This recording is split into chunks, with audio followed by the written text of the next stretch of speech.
Okay. All right. Why don't we go ahead and get started? I'm assuming we're still waiting for our bylaws to be approved. That's going to be hopefully August timeframe. So we'll proceed as we usually do. Again, I'd like to inform the commissioners that remember to unmute yourself, state your name when you are speaking, and for any voting on any measure or action today, we'll be using the voting touchscreen.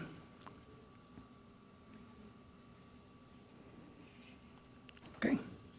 Good afternoon, everyone. I would like to call to order the June 17th, 2025 Senior Citizen Commission meeting at 2:02 p.m. Can we do roll call?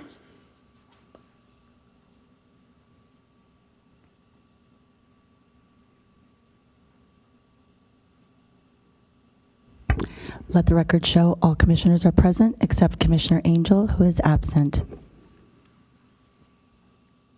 Commissioner Gaber, would you like to lead us in the Pledge of Allegiance? Sure.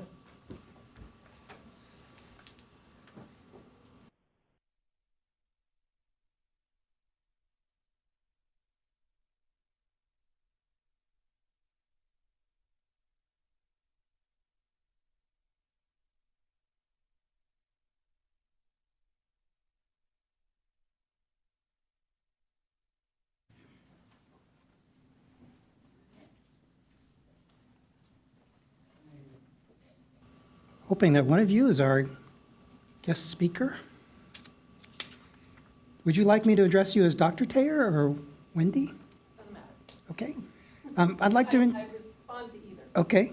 I'd like to introduce for our presentation today, Dr. Wendy Taylor, Health Sciences Associate Clinical Professor at UCSD Outpatient Psychiatry Services, Department of Psychiatry. And today, she's going to talk to us about loneliness versus social isolation, effects, and coping strategies. Welcome. Thank you. Right up here? Okay. Well, good afternoon.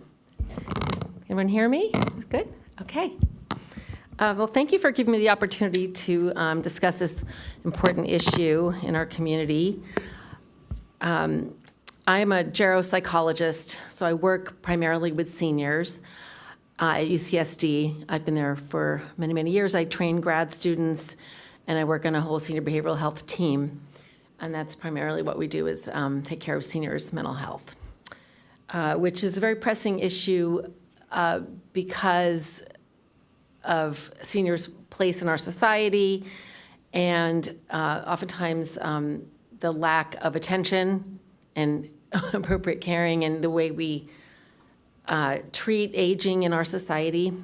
Ageism is a really big issue. It's not out there, I think, as blatantly as racism or other types of prejudice, bigotry, whatever you might call it. But it is alive and well, and people feel it, and it is a factor. So with that said, I was brought here to talk about loneliness and social isolation today, which is a very important and topic in our entire society, but especially among seniors for a number of reasons, which I will address today. So I imagine, I know that in Encinitas, you have a growing population of older adults. Is that correct? Yeah. Many of whom may face barriers to social connection. So today I thought I would outline the challenges, consequences, and actionable solutions to address the issue, ensuring that our senior citizens can not only thrive, but can live and have good qualities of life. Not just subsist, but actually live. So first I thought I would define social isolation and loneliness because they are two very separate things. Experiences. Stable, healthy relationships are critical for our well-being and longevity. Having social connections is one of the most reliable predictors of a long, healthy, and gratifying life. They are protective against depression and anxiety and actually a lot of physical health problems over the lifespan. Good relationships are so powerful that the pain of social rejection activates the same neural pathways in our brain as physical pain. So that's quite a strong statement. Over the course of the lifespan, social connections tend to erode and shrink for a variety of reasons and can result in social isolation and/or loneliness. Social isolation refers to the lack of frequent social interactions, while loneliness is the subjective feeling of being alone, the feeling that one's relationships are not gratifying, regardless of the number of social contacts that one may have. People can feel alone in their marriages and alone in a whole group of people if they don't feel connected. Loneliness is a yearning for social connection. Even with inanimate objects and pets, people often anthropomorphize or personify their pets and their objects if they are alone and not with a partner. Those parts of their lives tend to become more immediate, they're more into relationships with them. Some isolated people, in contrast, are happy being alone and do well with connection via technology. Both conditions can occur independently and often do overlap. So I'm going to read you some statistics now. 1 in 4 older adults in the United States experiences social or physical isolation. Interestingly, 25% of Americans live alone, more than in any other culture or country in the world. So that gives you something to think about. Why? Why is that the case?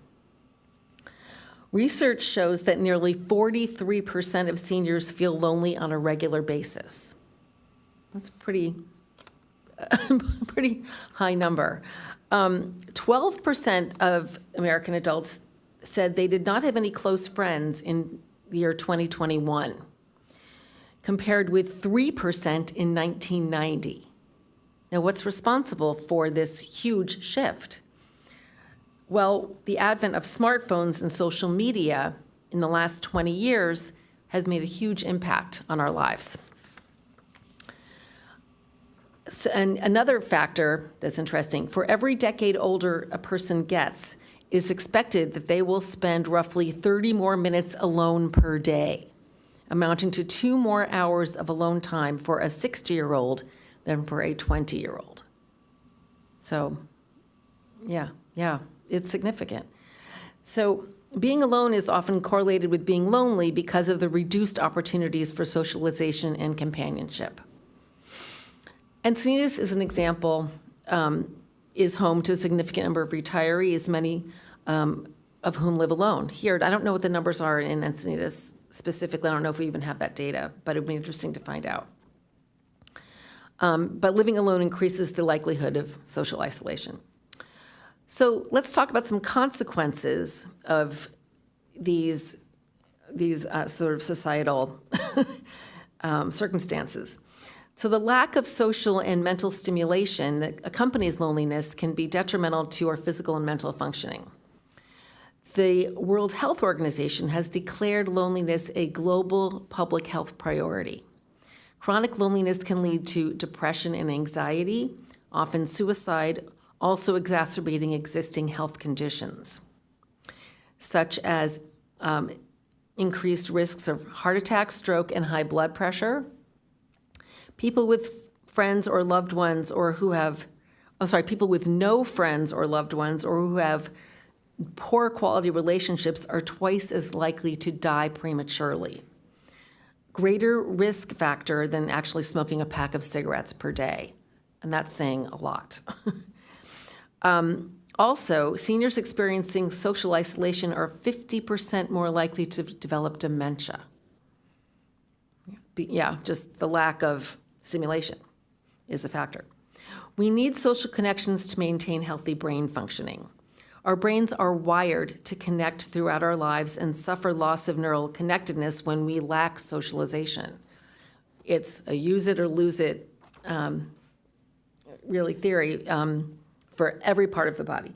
Neuroscientists have found that brain regions responsible for cognitive processing and emotional regulation are smaller in volume in lonely older adults.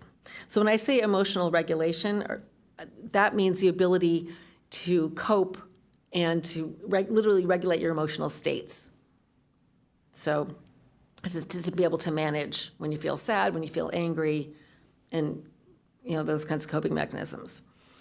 Physiologically, loneliness can increase blood pressure and heart rate, like I said, which in turn can have detrimental effects on brain health due to decreased oxygenation, and that's when you see more dementia. In addition, loneliness is correlated with unhealthy behaviors, such as more sedentary lifestyle and smoking, drinking, and it also can impair immune functioning. It can have deleterious effects because of more proneness to obesity, lack of exercise, and loneliness in later years can be characterized by heavy burdens of unresolved emotions, loss, regret, past wounds that don't heal and may haunt people when they're alone as life slows down, if they don't have any outlets for support or working out those kinds of issues. Economically, social isolation among seniors leads to higher healthcare utilization, costing the healthcare system billions annually. So stress on Medicare. So in terms of community impact, a disengaged older population, results in reduced community participation, limiting vibrancy of programs, volunteerism, and engagement that keep things going. So it's so great to see you all here and engaged in your community. That is good news for me. Causes of isolation among seniors, well, one of them is physical mobility challenges. As we get older, right, we have more musculoskeletal problems. We sometimes have gait problems, more chronic conditions, lack of access to transportation if people can no longer drive, loss of close friends, spouses, or family members. We see more death and dying. Digital divide, if people are not really up to speed with technology. That can leave them feeling literally disconnected and left out of a lot of things going on in society that can also facilitate connection. All that being said, I would be remiss not to explain some common misperceptions about seniors in general. Aging does not inevitably lead to loneliness, and later life is not necessarily the loneliest time of life. In this day and age, the highest rates of loneliness are actually among young people, not seniors. And that has a lot to do with smartphones and social media, people spending time like this rather than like this with people being out in the world. And so they lack social skills, they're not out there practicing. And we know that being in the world is what helps us remain feeling alive, engaged, purposeful, connection. And we have mirror neurons right here that respond when we make eye contact. They're built to do that, to make eye contact, to respond when we see a smile, someone nodding, behavior that you're listening. And so that's how we connect with one another. You can't do that with a screen. It's really you can do it over video, but it's not quite the same thing. I mean, we experience that, that difference, especially seniors, because we're old school, right? We lived long before we had technology, and we understand the benefits of being in the room with someone. So seniors actually tend to report better well-being than younger adults. And partly it's because seniors have learned to cope. They've weathered a lot of storms. They've seen a lot happen, and they know, what, we'll get through this too. This too will pass. That wisdom is so valuable, and I think it's totally underestimated in our society. Some stereotypes of older people tend to depict them as sad and lonely, but it's not true if you have an established network of friends. My mom, I have to say that my mother is 89 years old. She has a new boyfriend. And she moved into the senior complex, and she started a Who's Who program so people could get to know their peers. And so once a month, they showcase a particular resident who's had an interesting history, and they have the person present 20 minutes on who they are and their career and what they've done, and then they have a Q&A. And so it's such a great example of keeping it going. And my mom, she's also a docent at the Museum of Natural History in New York. So it's that constant using your parts that still work, using everything that keeps us, everything connecting in our systems and with the world that she calls herself a super ager. And I said, Mom, you've got it made. And she's got the right formula. Older adults also tend to be less clinically depressed than younger adults. They may be alone more and have smaller social networks, but it doesn't mean that all of them are lonely per se. It's the quality of the relationships that matters, not the quantity. Young people have 1,000 friends on their social media, but really, what is the quality of those relationships? It can't be much. So let's talk about solutions and actionable steps. So there have been a number of different trials all over the world, really. And during the pandemic, people did lots of things over technology to bring people together. And some of these were actually quite successful. So neighborhood programs like, senior meetups, volunteering, joining a commission like this, where you can feel purposeful and you have peers and you can make something happen in community circles, partnering with local organizations to host intergenerational events where seniors can interact with younger people. And then younger people can actually learn what's going to happen in 20, 30, 40 years because they're not thinking about that, but they kind of need to know because the lifestyle habits you develop in your 40s has a lot to do with how you're going to age in your 70s. Transportation accessibility, introducing subsidized shuttle services to get seniors out in their communities, providing ride services, collaborating with ride services to make low-cost rides for seniors. And actually, our county does a really pretty good job with providing these kinds of services. Expanding digital literacy, hosting workshops in libraries to teach technology skills for seniors so that they can talk to their relatives and friends in other places. And providing subsidies actually for them to buy technology if they don't have the money for it. Promoting volunteerism, establishing volunteer programs tailored to seniors.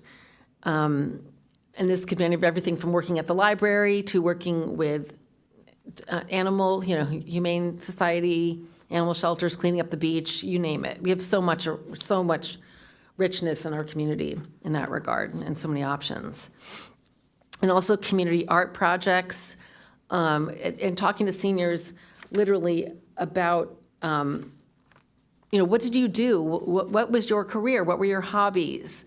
And having them pass those skills and knowledge on to younger generations. Leveraging existing spaces. So transforming underutilized areas or facilities for senior activities. These are just some ideas. Developing partnerships with local businesses to sponsor events or provide discounts for services for seniors. In terms of mental health and coping, support groups for seniors can be really effective. I run 2 seniors process groups every week that have been actually going since 2018. And my seniors show up religiously. We got through the pandemic together, and they show up for each other, and they make sure even if they're feeling lousy, they haven't slept, something's going on, they make sure they get there. Some of them are stuck at home. They have all different circumstances, but they get themselves there because they really are bonded with one another, even over video. It's quite something. Reminiscence therapy creating a legacy book or writing your memoir, I think, is very important. People tend to look back and take stock when we get older. So my mom wrote her memoir actually during COVID and surprised us all of it with this beautiful book she published. I think it can be quite powerful. Cognitive behavioral therapy addresses self-defeating thought patterns associated with loneliness and social isolation. It can help seniors develop coping mechanisms for being more proactive. bolstering social support systems. So helping seniors, and I do this a lot in my work, helping them decide when is it time to move out of your home? Or, are you able to, and to move into a senior living facility where you've got everything right there for you. You've got exercise, you've got stimulation, you've got socialization, meals right there, and helping people make that transition is important. And then having seniors actually spend time visiting other seniors who are alone. There's Seniors Helping Seniors is one of those programs, and picking them up and bringing them to an activity, bring them to church services, bring them to a picnic, see a movie, whatever. Encouraging adoption of a pet or home sharing with programs like Elder Help, that kind of thing, bringing people together. And I spend a lot of time in my practice teaching empathy and relational communication skills, teaching people how to talk to one another, how to talk to family members who are not respectful or don't really completely understand what it's like to be in your 70s, and fostering those connections.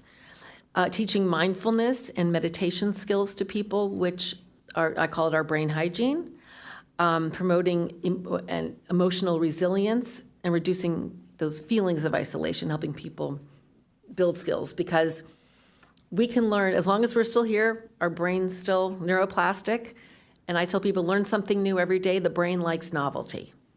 So the other thing is to train healthcare providers, families, and caregivers, and the public to recognize signs of loneliness and incorporate social connection strategies into the routine care for seniors. And to reach out and take care of our caregivers as well, because they can be very lonely in their work too, and I see a lot of that in my work. So in terms of individual things that seniors can do themselves, and tell me how I'm doing with time, by the way. Okay, okay. I don't want to go over if you need to get on to other business. To take a class in something that you're interested in, learn a new hobby, join a bereavement group if you lost your spouse or someone close to you, seek psychotherapy, ask for home visits by an agency that has volunteers that will come out and spend time with you. Engage in small talk and conversation when you're out of the house. Go to the store and talk to the clerk. Go to Trader Joe's and talk to people and ask people questions. We have a friendly community, so we should encourage people to keep talking and reaching out to one another. Having a pet or going up to people who have pets, if you like animals, spending time with animals is a stress buffer also. Fostering all kinds of social connections. So people who have more casual relationships are happier than those who have fewer. So even weaker social ties do have value. If it's the same person you always see at the car wash or at the store, they recognize you, that means a lot. We learned during the pandemic how important those connections were when we didn't have them anymore.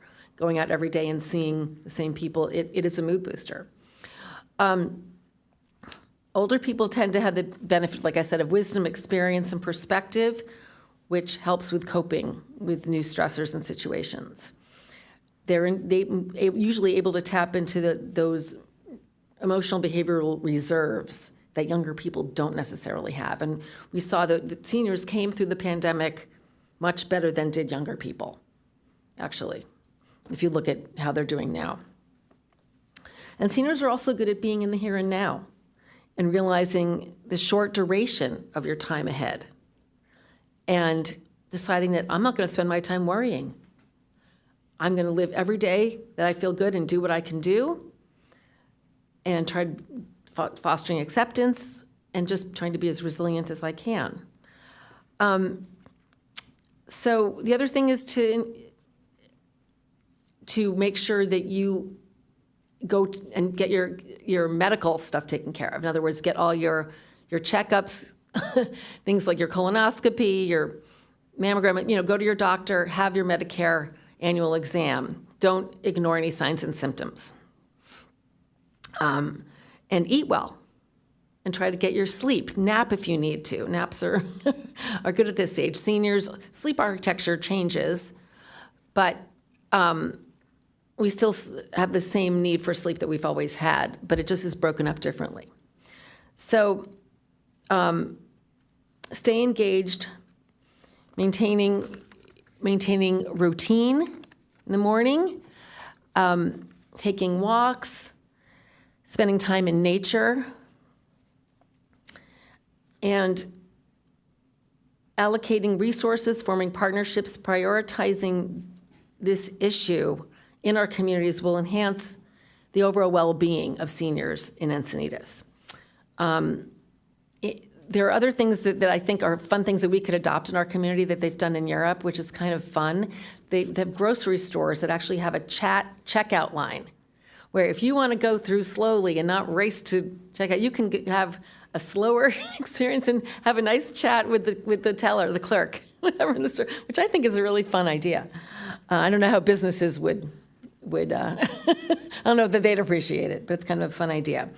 And then in Great Britain, they have a program where they have people wear buttons that say, "I'm up for a conversation." I think that's what it is. Yeah. And they sit in different places on benches or whatever out in the public, and you can sit down and say, "Hi, can I have a talk with you?" And I love that idea. These are not difficult things to implement. Some of them could be really fun, low cost, and you can get younger people involved, which I think is the way to do it. There have been, like I said, a lot of other initiatives online that people have done to bring generations together, even over video teleconferencing, just to have conversations with people in a different place, in a different generation, to share the wealth kind of thing, share the experience. What else can communities do? Let's see. Support funding, for support systems and senior services. Expand and discuss the definition of family caregiving and providing support and education for that, which I think is lacking in most places.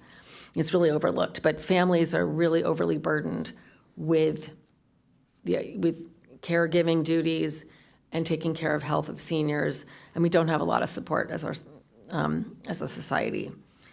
And then developing resources for skill building for seniors to address cognitive decline.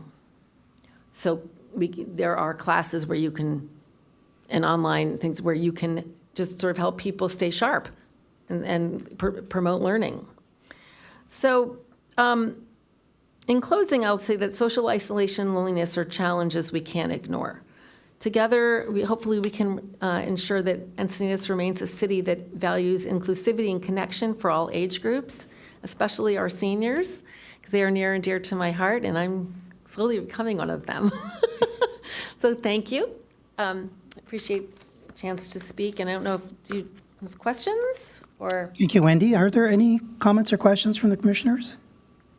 This is Commissioner Hanwitt, and I want to thank you for your talk. We were actually on a panel together Yes. at Christy Levander's, Yeah. and I think it's always a good idea for us to be able to look at the big picture, because we're in our own little circles and we know how people are coping that are close to us. But, it's good to know that we have to pay attention to everybody. We're lucky in Encinitas because we have Village Encinitas, which works hard to get people to help each other.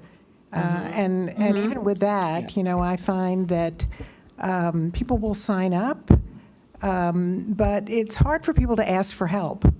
It's hard for people to connect if they've been alone. So I think that's true. That's a challenge of ours, and we just instituted a phone buddy system. So each of these two people think they're helping the other. They're both helping each other, and it's giving them an opportunity to do something that can make a difference. And Encinitas just was able, because of the city, was able to join the AARP age-friendly network.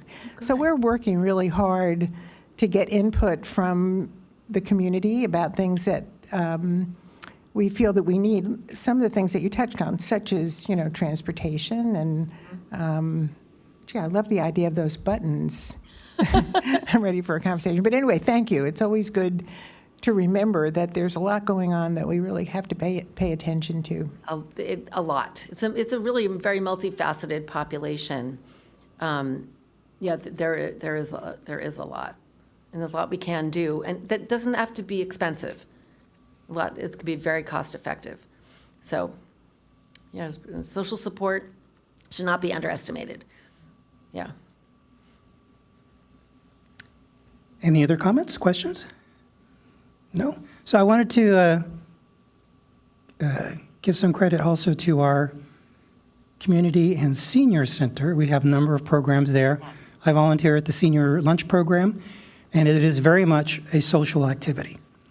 We have the regulars. They all come in. They sit with each other and chit-chat about whatever it was they were up to during the day. So it's not just about getting food into their stomachs, but Social. yeah. So Very thank you. important. Thanks. Well, thank you for having me. Okay, that brings us to agenda item 5, oral communications. Do we have any speakers today? Yes, for oral communications, we have one speaker. Janice Ardern, an Encinitas resident and artist, is here representing the Pacific View Arts Center and Senior Center to speak to the topic of isolation and loneliness. So Janice, you may come up to the podium, and you have 3 minutes to address the commission.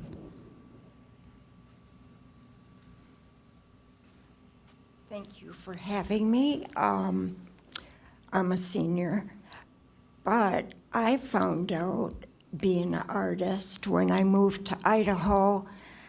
I would go to the senior center and I formed an art group.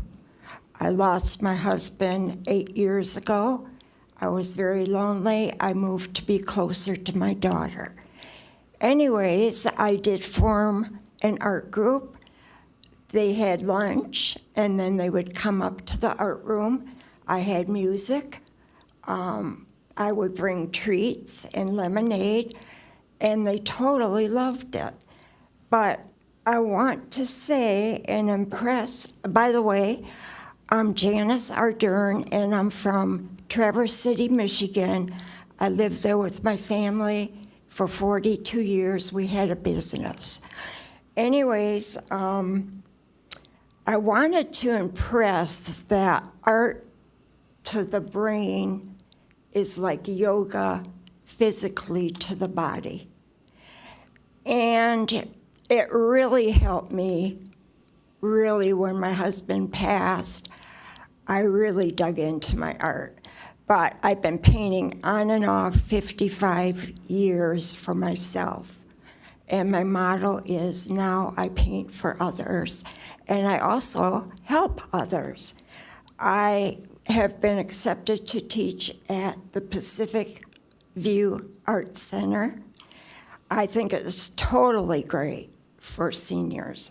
Another thing is, the city is also, well, the way it works, the city is part of it too. So that makes it extra special. And I find out that at the senior center, when people volunteer, you tend to get more people and getting them interested in art.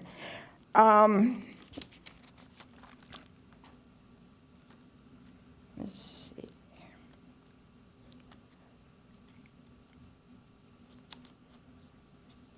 And let's see. What I wanted to say is that most people don't think they can paint, but they don't know it. They can paint, but they don't know it. And art, I said that. It helps the memory, brings back your memory as you paint. I went to a nursing home with, okay. You can finish your sentence. But anyways, thank you for having me. Friendship therapy. So I say to you, get some friendship therapy. Do art in a group. Thank you, bless you, because you are special. Thank you. Thank you, Janice. That brings us to agenda item 6, changes to the agenda. Are there any changes to today's agenda? There are no changes to the posted agenda. Okay. Agenda item 7, approval of the minutes. Do I hear a motion to approve the May 20th, 2025 regular meeting minutes? This is Commissioner Hanwett. I make a motion to approve the May 20th. 20th, 2025 meeting minutes. Commissioner Handwood has made the motion to approve. Do I hear a second? Commissioner Koblenz seconds the motion to approve the May 20th, 25 minutes. Okay, we'll go to touchscreen voting to approve, and Commissioner Stern can give a verbal. And Yes, I agree. as a reminder, if you were not present at the last meeting, but you did listen to the meeting, you can vote. But if you didn't, then you have to abstain. Thank you.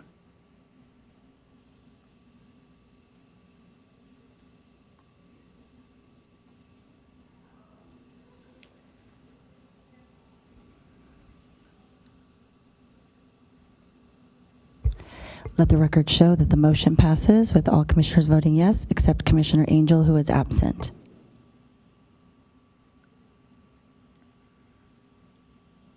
Okay, that brings us to agenda item 8, action items.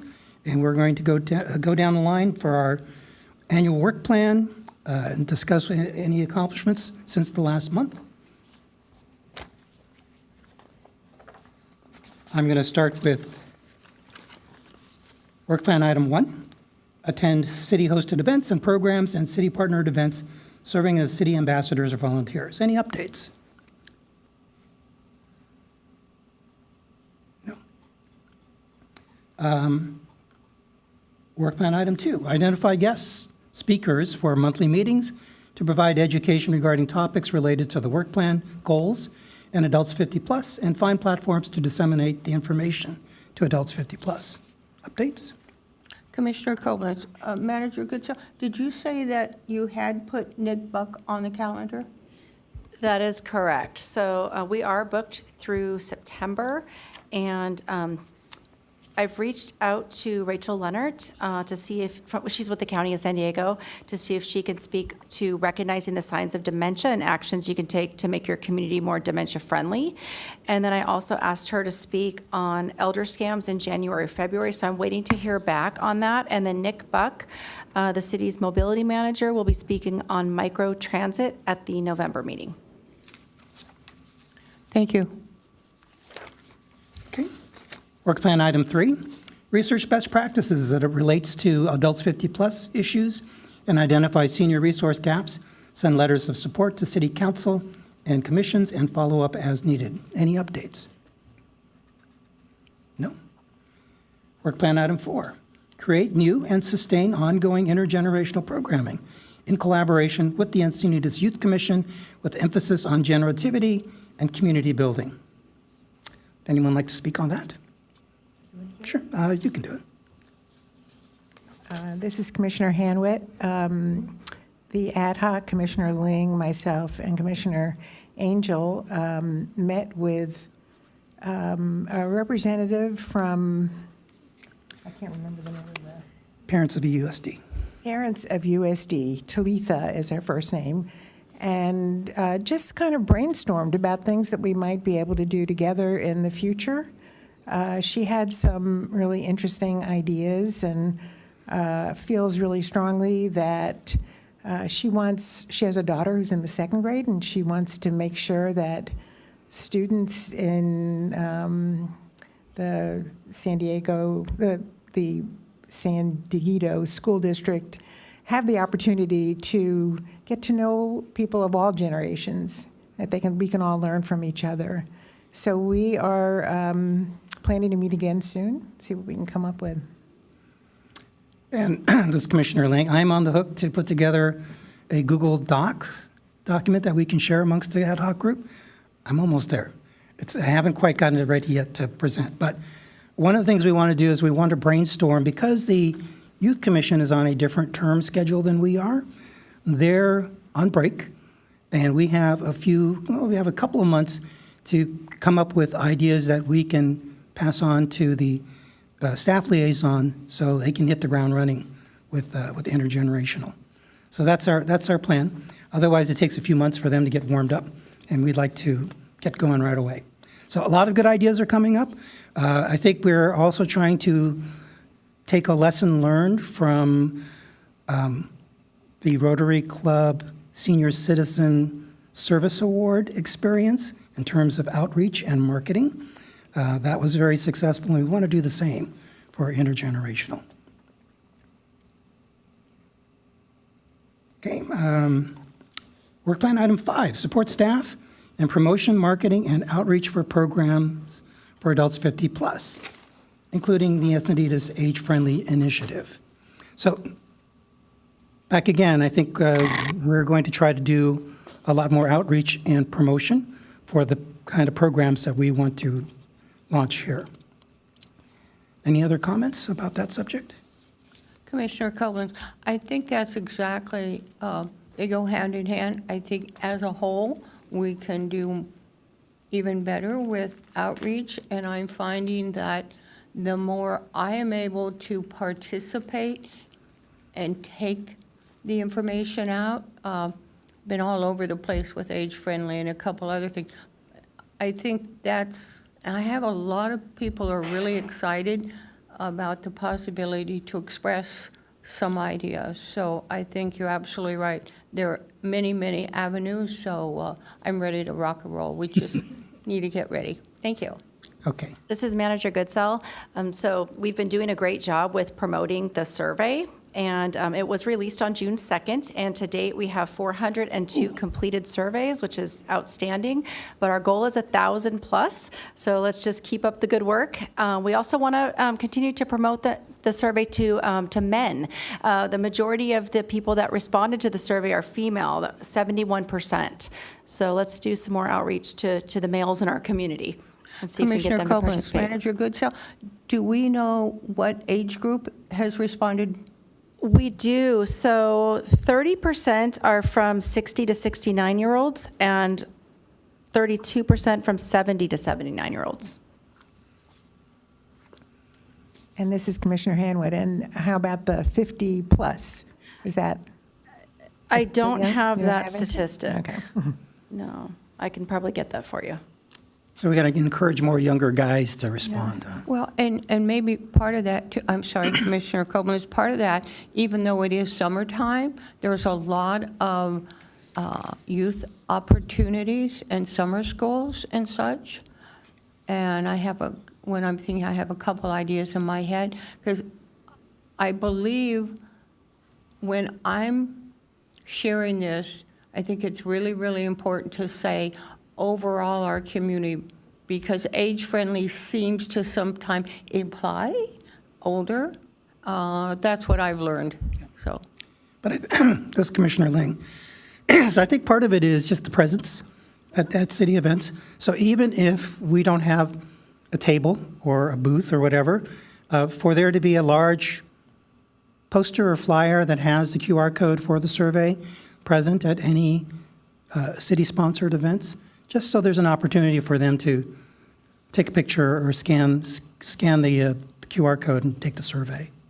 Commissioner okay. Koblenz, and we did have one at Cyclovia. She pulled it out of the box, and that's what we're looking at, is to make sure that even if we just have this one in every event, it won't take much space. I think we can get 1,000 plus without any problem. This is Commissioner Hanwood. I'd just like to add this in the push to get more people to fill out the survey and in the explanation of what this means and what the results can be. I mean, people are, for the most part, surprised that, yeah, they're going to fill out the survey, that it's actually going to have an impact and that the city is going to be listening and that there's going to be an action plan at the end of it. So that's gotten people pretty excited. Okay, thank you. Let's move on to work plan item 6. Work in cooperation with staff and SDSU consultants to support the City of Encinitas Age-Friendly Initiative. I guess I can speak on that. This is Commissioner Ling. We had our very first meeting of the Age-Friendly Encinitas Advisory Board, meeting with the leadership team. And it was, some folks were in a meeting room, some folks were, like me, were participating via video. I thought it was a very inspirational meeting. So I came away with it feeling very, very positive about what we're doing. I appreciate that Manager Hamer has set our goal for a very lofty 1,000 because we want to beat our neighbors. And also, the other interesting thing was we emphasized, we heard from the leadership team that they are really emphasizing that this is for all ages, not just for adults 50 plus. And that's very meaningful to me. Commissioner Coleman, with regard to that also, I think it's really, really interesting to say if you work, live, or visit Encinitas.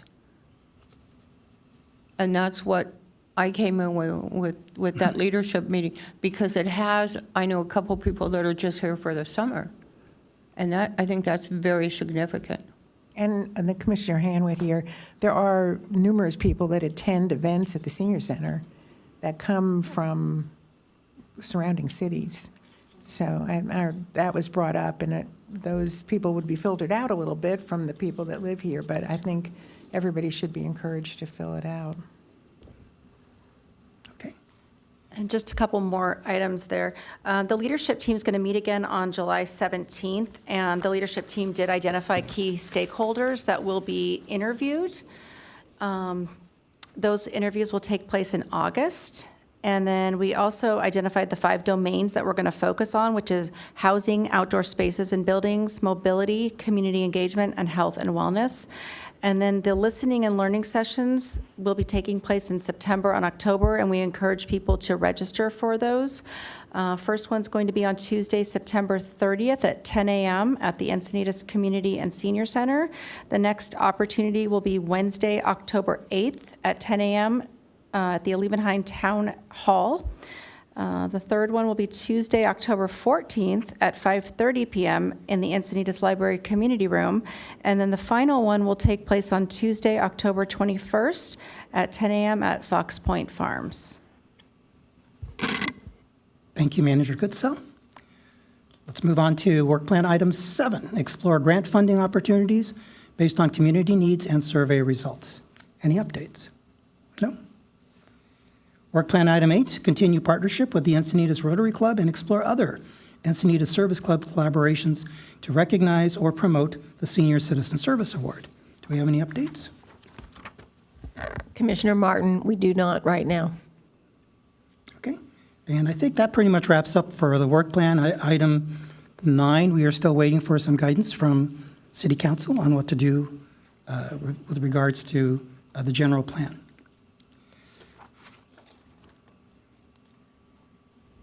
Okay, that takes us to agenda item 9, informational items. Manager Goodsell, can you provide us with the Senior Center Operations Report? I sure can. Thank you, Chairman. 531 senior meals and 178 one-way rides were provided in May. There were 768 non-nutrition participants registered for programs in May. Mark your calendars for upcoming senior events and activities during the lunch program, which includes the 4th of July celebration held on July 3rd. What's the Buzz on July 7th, the televised Senior Commission educational presentation on July 8th, Bingo and Stretch on the 10th, a birthday celebration on the 11th, and then finally on July 24th, Creative Corner will be making sea animal wind chimes. Also, please note that the Mingle series will be on pause for the summer and return in September, and that's when the participants will make succulent pumpkin centerpieces. I also wanted to talk to you about Placer AI. I don't know how many of you are familiar with it. I just recently became familiar with it.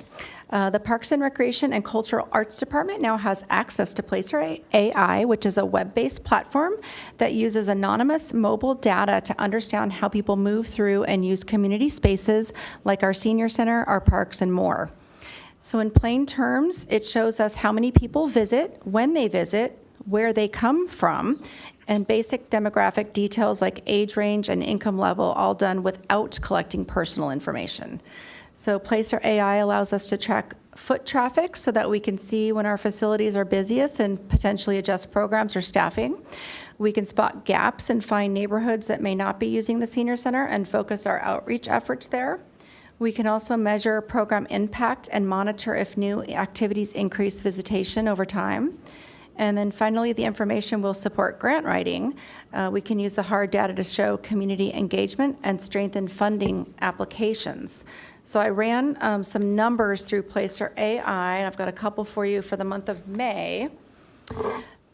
There were 6,500 visits to the center in May and 3,400 visitors. The average dwelling time was 112 minutes.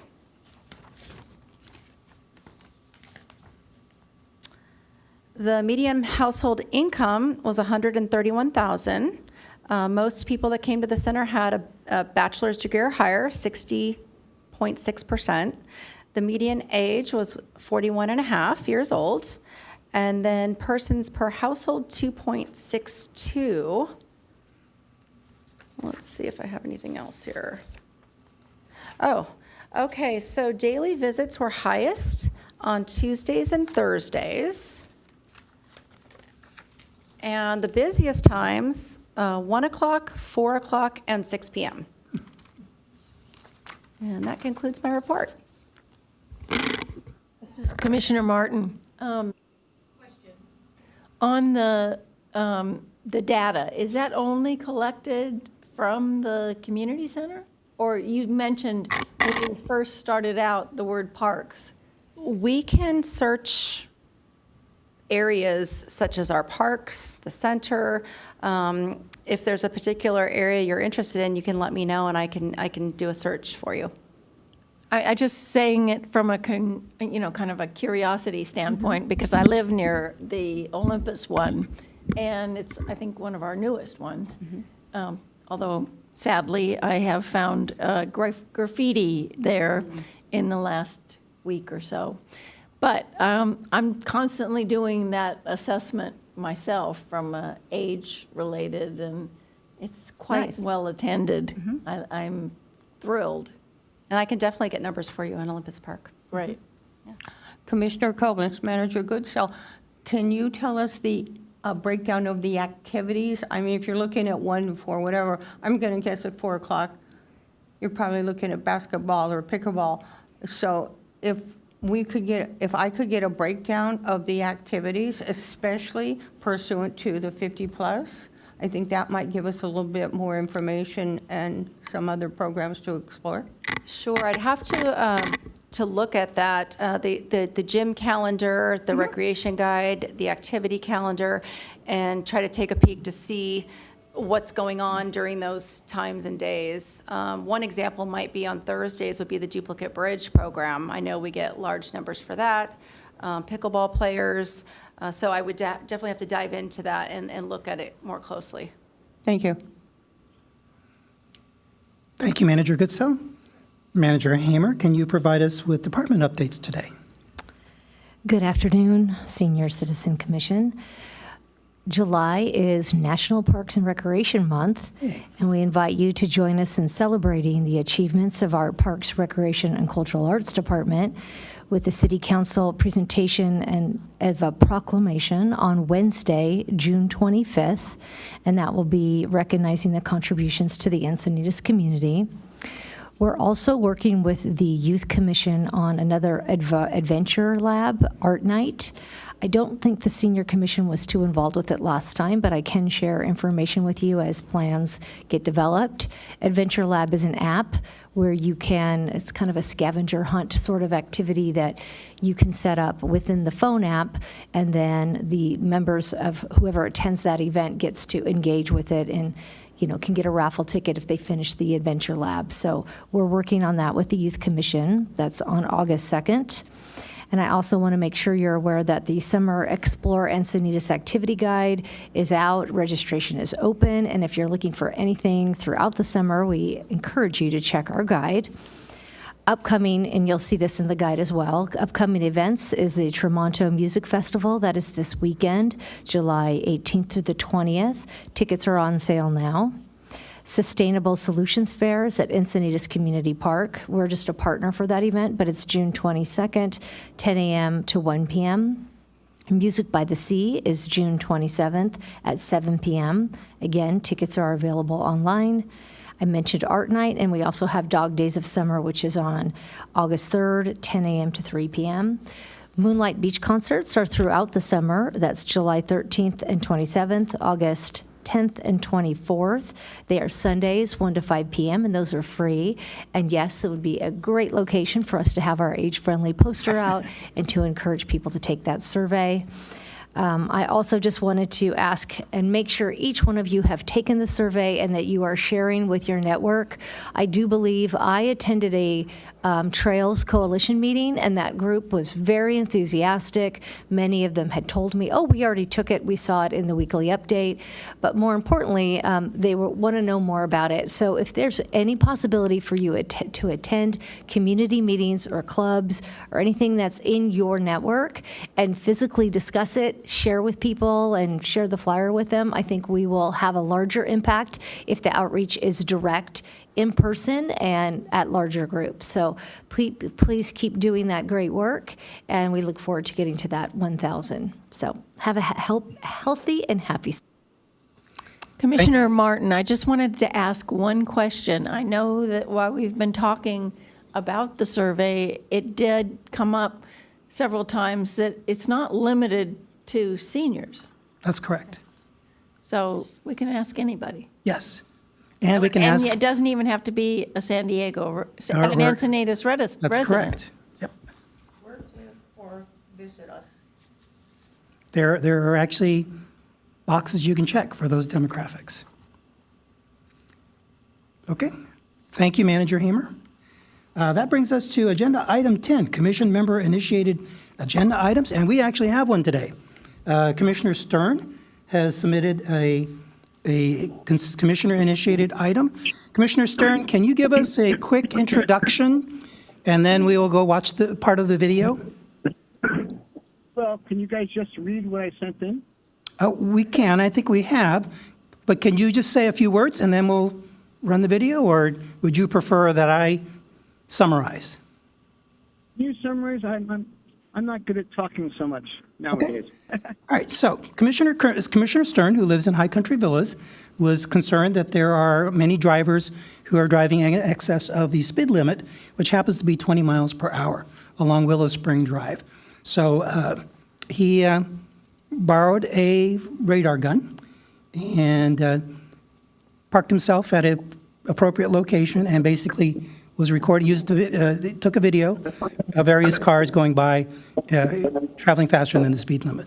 So we can talk about this, well, we can show the video for maybe a minute or two, and then we can talk about his recommended actions, and then discuss.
Okay, I think that's probably enough. So you can see from the display there are numerous motorists who are traveling at 30 miles or in excess of 30 miles per hour in a 20-mile-per-hour zone. Commissioner Stern went on to say that he had contacted the Sheriff's Department and asked them to investigate, and their conclusion was they did not observe the same things that he did. So Commissioner Stern's direction to staff or recommended action was to review the current traffic enforcement procedures used by the Sheriff's Department, investigate the discrepancy between resident reports and the Sheriff's Department's findings, and evaluate options for additional or alternative speed enforcement. I open this up to comments or questions from the commissions. Commissioner Collins, to be clear, what is the ask for us to write a letter to the city council exploring those options? That's a fair question. Commissioner Stern, would you like to clarify? Well, how's this? We pay the Sheriff's Department almost $18 million a year to run our police force. So Commissioner Stern, we're a little off topic here. We're just asking, what is the expected outcome if we approve? Are we writing a letter of encouragement? Or something else? I don't know how to answer that question. Okay. I'm just saying that I think that the Sheriff's Department is kind of incompetent. Okay. So I'm not sure let's- what you guys want to do. let me reel it back in, Commissioner Stern. Any other comments or questions? Yes. Commissioner Collins, I suggest this be turned over to Traffic and Mobility. I do not believe, my personal opinion, that this is something that is either on our work plan or appropriate for the Senior Commission. Okay. Why isn't our traffic and safety important to our work plan? Well, I think what Commissioner Koblenz is saying is we lack the experience and the core competency to comment on this particular subject matter, and really that competency belongs to Traffic and Mobility. Commissioner Collins, I have one other. We also have a commission, and I think either one of these, and maybe both, would be where I think it would be, personally, it would be more appropriate, it would be much more effective, and I think they could handle it in a whole different way. And this particular is not on our work plan. Okay. Any other comments from other commissioners? And this is Commissioner Hanwett. Just as a little bit of background, I would like to add, I've lived in High Country Villas for about 7 years, and there is another resident, Christine Schindler, who works pretty actively with the Transportation Department and all the safety with cycling issues. And through perseverance, she was able to get a safe crossing light from one side of the street to the other, where our golf course is separated by Willow Spring Road, and the sign that shows you how fast you're going. I agree that there are times of the day when people are definitely not going 20 miles an hour, but it's not that the city is not aware of it. And I think the recommendations of Commissioner Koblenz, I would agree with that. Let me say, I spoke to the lieutenant, and one of his suggestions was to put up more of these signs, tell you how fast you're going. Now, I spoke to the California Office of Traffic and Safety, and it's not up to the Sheriff's Department to get these. But however, if we apply for them in December, they'll get approved in January. We can get them for free, although we don't get them till October. But that's actually a city issue. It's not a Sheriff's Department issue. And apparently they don't know about it. So I happen to live on a street where those speed monitoring signs went up, and it took pretty much an act of God to have them put in. Someone has to provide the funding for those, because they don't come for free. And it wasn't until basically Elite Tag and I think one of the other local organizations said, we'll pay for it if the city installs it. That was what it took for it to happen. So again, I'm gonna make some recommendations, since we don't really have a proposed outcome for this. So I'm going to recommend two things. One is that we draft a letter of encouragement, but we send that to traffic and safety or health and wellness. So that's one. The second one, and this does not require us to vote, is that Commissioner Stern can take this up as a private citizen to those respective commissions. So do I hear a motion for the first proposal? Well, of course, I agree. Okay, do I have a second? Okay, so that motion fails. Commissioner Stern, I think you are welcome to present your case directly to the Traffic and Mobility Commissions and to the Public Health and Safety Commissions. That's okay. When the mayor gets back from a wedding, I'll have him come to my house. I'll deliver it directly to him. Okay. And I can't believe the rest of the commission doesn't care about this. I don't think it's that we don't care, Commissioner Stern. I think it's just not in our purview, right? We don't have the necessary expertise to really provide reasonable advice on this. So I'm going to stop with that there. I think we have exhausted this particular discussion, and I would like to move on to the next agenda item. Okay, that takes us to agenda item 11, future agenda items added by commissioner members. Are there any agenda items that the commissioners present would like to add for next meeting? By the way, keep in mind that we are dark in July, so our next meeting is August.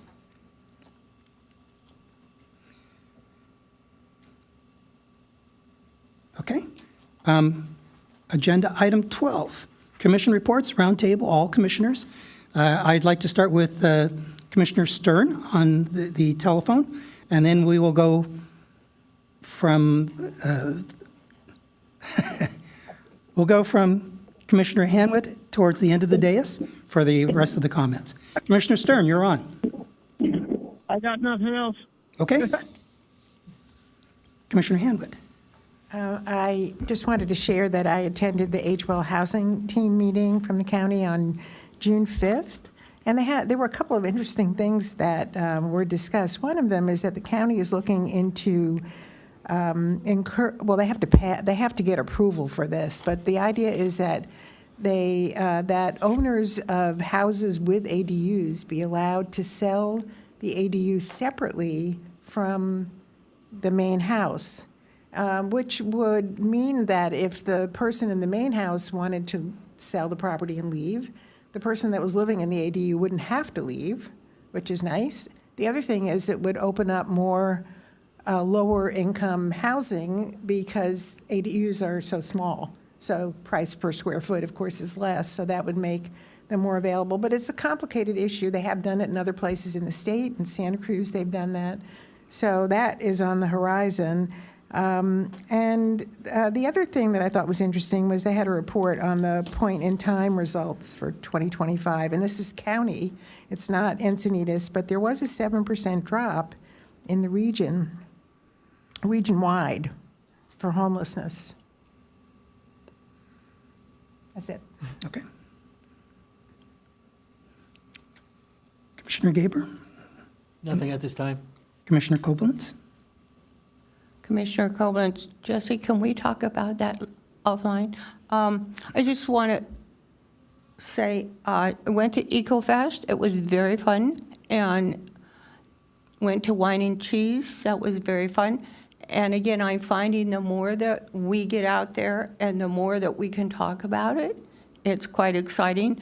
I am involved in North County Veterans Stand Down, which we kind of have a little blip along the way.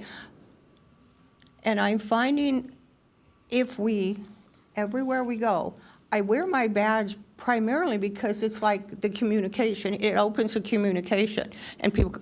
But it's kind of fun. And I met this really cool young guy the other day who was at the city council meeting, and he talked about the community garden and talked, I think, to Dave, and Dave made reference to it. And I want to say yes to Parks and Recs. We now have plants at the end of the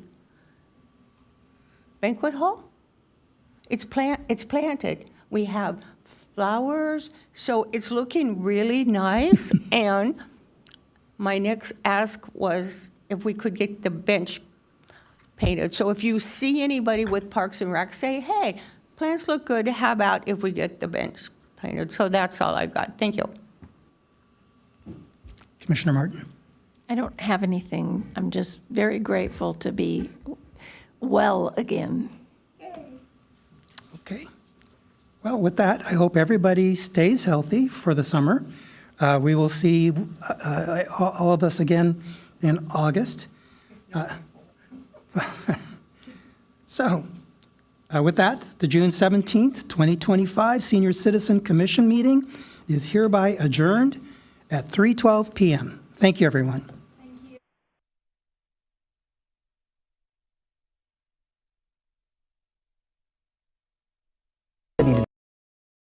Money. The money that the city uses to pay for